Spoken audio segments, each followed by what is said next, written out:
Bismillahirrahmanirrahim. Assalamualaikum warahmatullahi wabarakatuh. Nama saya Nur Amira Wahida binti Nasyaruddin daripada kelas IC 110-3DB. Di sini kumpulan saya ingin menerangkan tentang latar belakang syarikat Alibaba Group, seterusnya visi dan misi Alibaba Group, dan yang ketiga ialah rahsia kejayaan Alibaba Group yang mana dalamnya mengandungi matlamat Alibaba Group, kepimpinan dan nilai Alibaba Group. Assalamualaikum warahmatullahi wabarakatuh. Nama saya Nur Ain Afifah binti Abdul Aziz, bernombor pelajar 2019234556 dari kelas IC 110-3DB. Sebelum menerang ke lebih lanjut penerangan tentang kumpulan Alibaba ini, kita mesti bertanya-tanya bagaimana kumpulan Alibaba ini wujud. Kenapa dengan kumpulan Alibaba ini? Apa itu kumpulan Alibaba? Maka saya di sini akan menerangkan sedikit latar belakang tentang kumpulan Alibaba. Alibaba merupakan sebuah perusahaan e-commerce yang terbesar di dunia yang diurus oleh Jack Ma dan beberapa rakan perjuangannya. Alibaba juga menyediakan penjualan secara konsumen ke konsumen C2C, bisnes ke konsumen B2C dan bisnes ke bisnes B2B melalui portal web perkomputeran awam Alibaba iaitu Alibaba Cloud Computer dan pelbagai teknologi yang mampu menyimpan informasi tentang produk dan harga Alibaba ini. Disebabkan Alibaba sering disebut daripada 5 laman web yang popular di dunia bersama dengan Yahoo, Amazon, eBay, maka Alibaba ini dinobatkan sebagai salah satu perniagaan yang terbesar, yang terkemuka di dunia. Okay. Sebelum kejayaan Alibaba ini tercapai, sebelum Alibaba ini mampu mencapai ke peringkat global, sebelum Alibaba ini menjadi perusahaan yang terkaya di China, sebelum kesemuan kejayaan Alibaba ini tercapai, Jack Ma iaitu pengurus Alibaba ini pernah 2 kali gagal dalam ujian dan pernah ditolak oleh semua perusahaan ketika Jack Ma ingin meminta kerja. Namun daripada kegagalan ini, Jack Ma tak pernah putus asa. Tapi Jack Ma gunakan kegagalan ini untuk Jack Ma bangkit lagi ke depan. Okay. Pada tahun 1994, Jack Ma pertama kali mendengar tentang internet dan pada tahun itu juga Jack Ma menubuhkan perusahaan penterjemahan. Pada pertama kali dia mendengar tentang internet, apa hal pertama yang Jack Ma buat ialah Jack Ma mencari tentang Bell di mesin pencari Yahoo, namun tidak ditemukan. Dan Jack Ma cuba juga cari tentang carian umum tentang China, tapi tak juga ditemukan. Daripada itulah Jack Ma sedar bahawa China mundur daripada teknologi internet. Dan pada itu jugalah Jack Ma berusaha dan Jack Ma memutuskan untuk membuat satu perniagaan internet di Tiongkok. Maka bermulalah pada tahun 1995, Jack Ma dan He Yingbing telah menubuhkan satu perusahaan yang bernama China Page. Mereka telah mendaftar China Page di Amerika Syarikat dan telah berjaya menghasilkan 5 juta yuan Tiongkok yang bersamaan dengan $800,000 Amerika Syarikat pada masa 3 tahun sahaja. Kemudian China Page ini gagal dan terpaksa ditutup oleh Jack Ma. Namun, kegagalan ini tidak membuatkan Jack Ma berputus asa dan menyerah diri. Dan pada tahun 1999, Jack Ma menubuhkan satu lagi perusahaan secara atas talian bergabung dengan 17 rakannya untuk menubuhkan kumpulan Alibaba. Alibaba ini didirikan tepat pada masanya, iaitu ketika ekonomi China ni mula berkembang pesat dan China memerlukan satu medan yang mampu berinteraksi dengan dunia luar. Maka Alibaba inilah yang menggunakan peluang ini untuk membuatkan Kumpulan Alibaba ini sebagai satu kumpulan yang dapat berkembang pesat sehingga ke dunia global dan terbukti bahawa Alibaba ini mampu mencapainya. Kemudian Alibaba mendapat pelaburan sebesar 5 juta daripada Golden Stock dan 20 juta daripada SoftBank. Pada tahun 2003 dengan bantuan SoftBank, Alibaba telah mengembangkan perusahaannya dengan menubuhkan satu laman web khusus untuk pelanggan e-commerce iaitu bernama Taibo, dan Taibo ini dapat mengalahkan eBay. Alibaba juga bekerjasama dengan Yahoo untuk memperkuatkan lagi perniagaannya di dunia pasar modal. Pada tahun 2005, Yahoo telah membeli 40% daripada saham Alibaba dengan bernilai 1 bilion. Pada tahun 2013 pula, Alibaba telah berjaya mencapai 240 juta dolar dan menyebabkan Alibaba ini digelar sebagai orang yang terkaya di China. Pada tahun 2014 pula, Alibaba mencapai rekod barunya dengan IPO, iaitu tercatat Alibaba ini sebagai perniagaan internet kedua terbesar selepas Google dan berjaya mengalahkan Facebook sebesar 16 bilion pada tahun 2012, dan akhirnya pada September 2019 Jack Ma telah mengundurkan dirinya sebagai CEO Alibaba. Seterusnya saya ingin menerangkan tentang visi dan misi Alibaba Group. Visi mereka ialah mereka berhasrat untuk membina infrastruktur perdagangan pada masa hadapan. Visi mereka tidak mengejar dari segi ukuran maupun kekuatan. Mereka bercita-cita untuk menjadi salah sebuah syarikat yang baik dan berjaya untuk bertahan ataupun beroperasi selama 102 tahun. Mereka juga berharap agar pelanggan mereka bertemu, bekerja dan tinggal bersama di Alibaba. Ini bermakna mereka berharap agar pelanggan mereka menyokong apa yang mereka buat. Seterusnya, visi Alibaba Group ialah menubuhkan sistem untuk membantu perniagaan bertahan lama dari segi budaya, model perniagaan dan sistem sehingga mereka dapat mencapai keseimbangan dalam jangka yang panjang. Manakala, matlamat utama yang ingin dicapai oleh Alibaba Group ialah mewujudkan nilai antara masyarakat dan membantu masyarakat untuk mencari jalan keluar untuk menghadapi cabaran dari semasa ke semasa. Hal ini menunjukkan bahawa Alibaba Group akan menjadi syarikat yang membakar semangat untuk peniaga-peniaga kecil dan sederhana untuk meneruskan perniagaan mereka. Mereka juga akan menyokong kemajuan seluruh masyarakat. Seterusnya, visi mereka ialah membolehkan interaksi komersial dan sosial. Mereka juga boleh memperkuatkan pelanggan mereka dengan adanya infrastruktur asas. Misi Alibaba ialah untuk memudahkan semua peniaga untuk melakukan perniagaan mereka di mana sahaja secara globalisasi. Alibaba.com ialah satu tempat di mana bagi peniaga-peniaga mengubah cara mereka menjual, memasarkan dan mengendalikan, dan akan menambahkan kecekapan bagi peniaga-peniaga tersebut. Seterusnya adalah untuk memastikan mereka beroperasi dengan cara yang lebih efisien. Allah berfirman dalam surah Asy-Syura ayat 20 yang bermaksud, sesiapa yang menghendaki dengan amal usahanya mendapat faedah di akhirat, kami akan memberinya mendapat tambahan pada faedah yang dikehendakinya. Dan sesiapa yang menghendaki dengan amal usahanya kebaikan di dunia semata-mata, kami beri kepadanya dari kebaikan dunia itu sekadar yang kami tentukan, dan ia tidak akan beroleh sesuatu bahagian pun di akhirat kelak.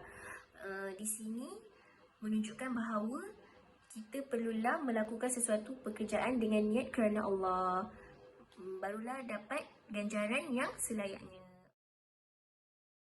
Target Alibaba adalah untuk mencapai cita-cita global jangka panjang dengan projek 5 tahun Alibaba. Yang mana projek 5 tahun mereka itu adalah untuk melayani lebih dari 1 bilion pengguna aktif pada akhir 2024 dan mencapai RMB 10 trilion dalam jumlah dagangan kasar tahunan GMV melalui perniagaan pengguna Cina. Ia juga merangkumi pasaran runcit lokal Cina, media digital dan hiburan serta perkhidmatan pengguna tempatan, sekaligus mencapai cita-cita global jangka panjang mereka iaitu untuk melayani 2 milion pelanggan globalisasi, mendukung 10 juta pengusaha kecil dan menengah serta membantu menciptakan 100 juta pekerjaan pada tahun 2036. Target Alibaba yang seterusnya ialah untuk memenuhi keperluan pengguna. Hal ini kerana pengguna semakin meningkat, Alibaba tidak ingin mengabaikan penggunanya. Hal ini kerana terdapat lebih pengguna daripada kawasan maju dan sedikit pengguna daripada kawasan yang kurang maju. Oleh itu, untuk meningkatkan populasi pengguna digital, penting bagi pihak perusahaan Alibaba untuk memenuhi keperluan pengguna secara holistik dan memberikan layanan yang terbaik pada semua platform dalam ekonomi Alibaba supaya dapat memperbaiki kehidupan mereka. Seterusnya, Daniel Zhang yang merupakan CEO baru di Alibaba, beliau tetap setia dengan visi Jack Ma untuk memudahkan proses bisnes beliau. Seterusnya, beliau ingin melanjutkan visi Jack Ma lagi dengan memperkasakan pedagang dengan teknologi data dan cloud untuk memenuhi misi di era digital kini. Assalamualaikum warahmatullahi wabarakatuh. Nama saya Anis Izzah binti Abdul Hamid dari kelas IC 110 3DA. Tajuk yang saya akan bentang adalah kepimpinan dalam Alibaba Group. Dalam sesebuah organisasi, mempunyai pemimpin adalah penting kerana bagi tujuan untuk mencapai cita-cita mereka, mereka perlukan pemimpin untuk mendorong ke arah tujuan mereka tu. Jadi saya akan bercerita sedikit tentang pemimpin dalam Alibaba Group ini iaitu Jack Ma. Salah satu sebab kenapa Jack Ma berjaya dalam kepimpinannya adalah kerana dia tidak mudah berputus asa dan berusaha bersungguh-sungguh dalam mencapai cita-citanya, iaitu cita-citanya adalah untuk menjadikan syarikat Alibaba mempunyai banyak pelabur, banyak pekerja, banyak pelanggan dari seluruh pelosok dunia. Yang mana cita-citanya ini adalah sesuatu yang tak mudah dan orang sekeliling dia pun tak banyak yang sokong dia pada waktu mula-mula dia nak menjalankan perniagaan ini. Sebab apa? Sebab cita-citanya terlampau tinggi. Jadi orang sekeliling dia macam tak yakin dengan apa yang dia bawa tu. Tak yakin dengan cita-cita dia tu. Tapi dia yakin. Sebab dia bukannya ahli perniagaan, dia adalah daripada dia adalah seorang pensyarah. Jadi macam orang tak percaya dengan apa yang dia bawa tu boleh berjaya, tapi sebabkan dia percaya dengan diri dia memimpin Alibaba Group ni sehingga berjaya. Terusnya, mendapat kepercayaan orang lain. Menurut Jack Ma, kunci kejayaan syarikat Alibaba Group adalah mendapat kepercayaan orang lain. Sebelum dia mulakan bisnes ni, dia kena pergi cari pelabur dulu sebabnya dia tak cukup modal. Jadi dia kena cari pelabur. Bila dia pergi cari pelabur, dalam pidato dia, lepas pidato dia dekat apartmen, dia dapat dalam 18 orang untuk melabur dalam syarikat dia. Jadi sebab itulah dia kata kunci kejayaan syarikat Alibaba tu sebab 18 orang ni lah, sebab percaya kat dia. Kalau bukan 18 orang ni, dia tak dapat nak mula bisnes dia. Oleh sebab itu, nak jadi pemimpin, kenalah dipercayai terlebih dahulu. Kita boleh tengok daripada kisah Nabi Muhammad SAW, yang mana Rasulullah adalah seorang pemimpin yang terbaik sepanjang zaman. Sebelum Rasulullah menjadi Rasul, baginda amat dipercayai oleh kaum baginda sendiri, yang mana mereka menggelarkan baginda sebagai Al-Amin. Jadi waktu peristiwa jatuh Hajar Aswad, mereka melantik Nabi Muhammad supaya memimpin mereka dalam pengangkatan dan peletakan Hajar Aswad kembali ke tempatnya. Jadi hal ini sebab mereka percaya dengan Nabi Muhammad. Jadi mereka tak ada masalah dengan jika Nabi Muhammad dilantik menjadi pemimpin mereka dalam peletakan Hajar Aswad kembali. Seterusnya, Jack Ma menerapkan cara berfikir yang berbeza kepada para pekerjanya. Yang mana cara berfikir yang berbeza ni maksudnya contohlah jika para penjual berfikir cara untuk mendapatkan duit. Tapi kalau kaki tangan Alibaba ni, mereka berfikir macam mana nak kekalkan duit tu dan menggandakan duit tu. Dalam masa yang sama, menggandakan duit tu. Faham tak? Macam itulah. Lepas tu, Jack Ma juga menyuruh siapa-siapa yang bekerja dekat Alibaba, walaupun jauh mana pun mereka tetap kena pergi Hangzhou. Hangzhou tu tempat company Alibaba ni lah. Jadi mereka kena pergi sana untuk belajar, untuk dilatih tentang nilai, misi dan budaya dalam Alibaba ni lah. Akhir sekali, Jack Ma amat mementingkan generasi muda. Sebab itulah dia pernah berkata yang generasi muda ni adalah salah satu kunci dalam syarikat Alibaba. Kunci kejayaan dalam syarikat Alibaba. Bukan itu saja, pada tahun lepas, mungkin ada yang dah tahu ataupun ada yang tak tahu lagi, tapi pada tahun lepas, Jack Ma telah memberi syarikat Alibaba kepada Daniel Zhang untuk mengendalikannya. Kira sekarang ni Alibaba dah bertukar tangan kepada Daniel Zhang. Hal ini menunjukkan Jack Ma sangat mementingkan generasi muda. Dia juga berkata persaraannya bukanlah satu perakhiran kepada syarikat ini, tapi satu permulaan kepada generasi muda yang lain. Baiklah, Assalamualaikum warahmatullahi wabarakatuh. Nama saya Nur Afrina Zakirah binti Abdul Halim dari kelas IC 1103DB. Saya akan membentangkan tentang nilai yang terdapat pada Alibaba Group. Baiklah, seperti yang kita ketahui, sedia maklum, Alibaba Group ini merupakan syarikat e-dagang yang paling berjaya bukan sahaja di Asia, malah turut di seluruh dunia. Hal ini kerana mereka telah menerapkan, mempraktikkan beberapa nilai dan etika kerja yang dapat kita contohi.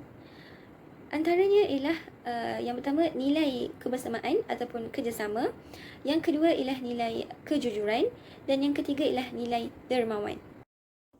Pertama, nilai yang diterapkan dalam kalangan ahli pekerja dan majikan Alibaba ialah nilai kebersamaan atau kerjasama. Berkata pepatah, bersatu teguh, bercerai roboh. Serta dalil dalam surah Al-Ma'idah ayat 2 yang bermaksud, tolong menolonglah kamu dalam berbuat kebajikan dan takwa, dan janganlah tolong menolong dalam berbuat dosa dan permusuhan. Justru, ahli-ahli Alibaba ini perlulah memahami hala tuju syarikat mereka dengan jelas dan perlu bersatu hati dalam melaksanakan tugas dan kebaikan. Hal ini kerana 3 elemen penting iaitu budaya, nilai dan semangat berpasukan yang tinggi dapat menjadikan Alibaba mencapai matlamat serta kejayaan yang luar biasa. Seterusnya, sifat kejujuran juga turut dilaksanakan dalam Alibaba. Sifat ini amat selari dengan ciri pengurusan Islam, di mana dalam Islam, segala aktiviti ekonomi, muamalat, sosial hendaklah dilakukan dengan telus, jujur dan tiada pendustaan. Hal ini supaya setiap yang kita lakukan mendapat keredaan dari Allah SWT. Sifat jujur ini juga dapat dicontohi melalui sifat baginda Nabi Muhammad SAW serta dalil dalam Al-Quran dalam surah At-Taubah ayat 119. Bagi pendapat Jack Ma, iaitu pengasas Alibaba, beliau berkata, jangan sesekali ada penipuan dalam perniagaan kerana kebanyakan perniagaan yang menipu selalunya tidak akan wujud dan tak dapat kekal lama lagi. Justru, kita semua hendaklah berlaku bersikap jujur dalam segala hal kehidupan agar tidak merugikan diri sendiri dan mendapat keberkatan dari Allah. Selain itu, sifat mahmudah yang diamalkan dalam Alibaba ialah sikap dermawan. Sikap ini hadir daripada perasaan ingin membantu orang lain dan masyarakat sekeliling. Sebagai usahawan yang sebenar, kita hendaklah tidak hanya memikirkan wang dan keuntungan semata-mata sahaja, tetapi kita kena berfikir bagaimana cara produk kita dapat membantu kejayaan pelanggan dan memberi manfaat kepada orang lain. Sikap tentang dermawan ini juga telah dinyatakan oleh Allah dalam surah Al-Baqarah ayat 274. Pendapat Jack Ma pula, dia berkata, apabila kamu mempunyai 1 bilion sekalipun, ingat, wang itu bukan duit kamu, kerana duit itu sebenarnya merupakan harapan orang ramai yang percaya bahawa kamu dapat uruskan wang tersebut untuk membantu mereka. Sifat pemurah Jack Ma ini juga dapat dilihat apabila beliau pernah menanggung keseluruhan kos persembahan dan majlis perkahwinan para pekerjanya. Maka di sini kita perlulah berkongsi harta kita dengan orang lain, terutama kepada yang lebih memerlukan, supaya ia dapat memberi kebaikan kepada diri kita sendiri dan manfaat kepada orang lain.